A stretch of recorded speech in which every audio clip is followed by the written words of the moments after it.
How's it going, guys? I figured we'd take a look at Tesla's earnings because they had pretty good earnings report. If we take a look here,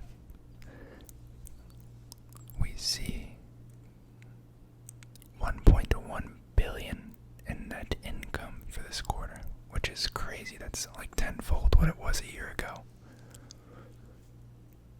And it looks like more than double what it made last quarter. So very solid quarter. Notably, Tesla didn't depend on selling regulatory credits to other automakers to achieve its blockbuster earnings.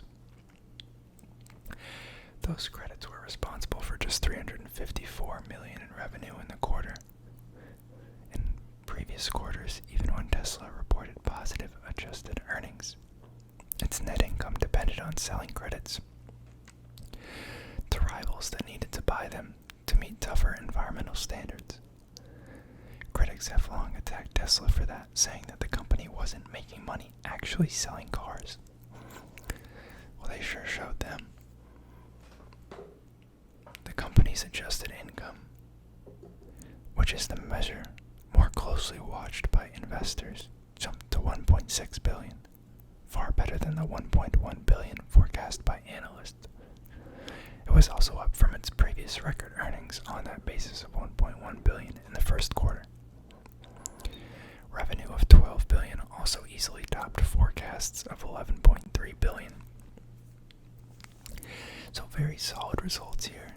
I'm honestly shocked that they were able to grow their net income that much, but I guess it's being compared to the depths of COVID once again, which is making everything look rather nice. Elon Musk did acknowledge that the company's growth has been hammered by the chip shortage. I mean, it doesn't sound like it, but I did hear they had to delay the, the Cybertruck. They're blaming it on the chip shortage. I feel like it's probably just that they don't have production ready. I feel like it's not a materials thing. It's just a production thing. But what do I know? I think they're also due to have the semi-truck at some point.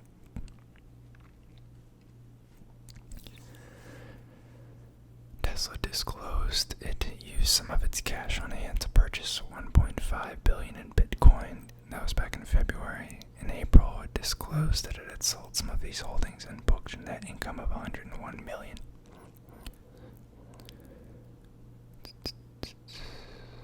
Some had expected the company could report a $75 million loss on its Bitcoin trading in this quarter, but instead it reported only a $23 million loss. It's really not that bad.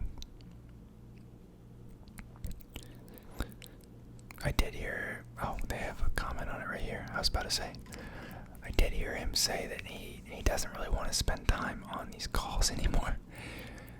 I don't know, my opinion is that he's getting paid handsomely to be like the figurehead of the company, and he's the one that everyone wants to hear from. I feel like he should be able to take like an hour out of his day once every 3 months and give a report to all the people who've invested hundreds of billions of dollars in him. But I don't think it's a legal requirement, so he claims he has other things to do, which I'm sure he does. It just rubs me the wrong way a little bit. But that means that going forward, he's probably not going to be on a lot of calls. For better or for worse. Let's check out what Tesla stock is doing.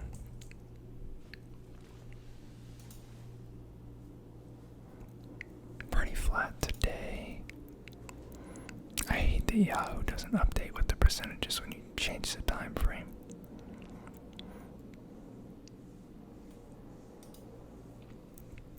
It's had a pretty rough ride, actually. Wow. I own like a smidgen, but I bought it like a year ago. So obviously it's up. I just don't have a lot. It's like a fraction of a share. Not even worth mentioning, but And of course this is all split adjusted, that's why these numbers look so small back here, even though it wasn't actually that small back here.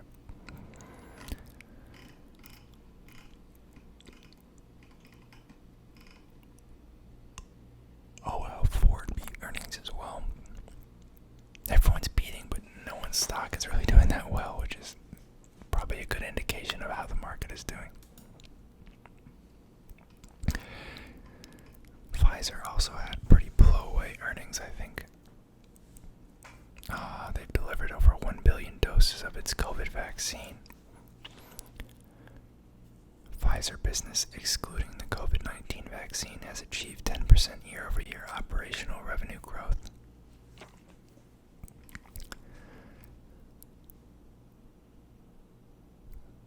They beat revenue by 300 million, not a huge beat.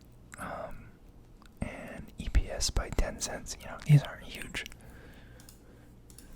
But Pfizer stock had a pretty wild reaction to the positive. 3.2%. At one point, I think it was up like 3.7. Pretty crazy. But I did think they also raised guidance going forward. So I think that people are optimistic about vaccine sales going forward. And I think they're also planning on a booster shot being necessary. And for this reason, I think Moderna got bid up pretty heavy. Because they have earnings next week, and I think people are expecting them to have pretty stellar vaccine sales as well. So people are kind of trying to get ahead on that just based off Pfizer's results. We'll see how that actually plays out. I'm not too big a fan of Moderna. This is like their only big product. And I think they're going to have a big drop off in revenue once we get past this whole thing in a year or two. You guys have a good rest of the night. Drop any comments if you want me to look at anything else. I'll probably take a look at Amazon earnings when they come out. I think tomorrow. They'll be out by the time you see this video. But have a good night. Leave some comments down below.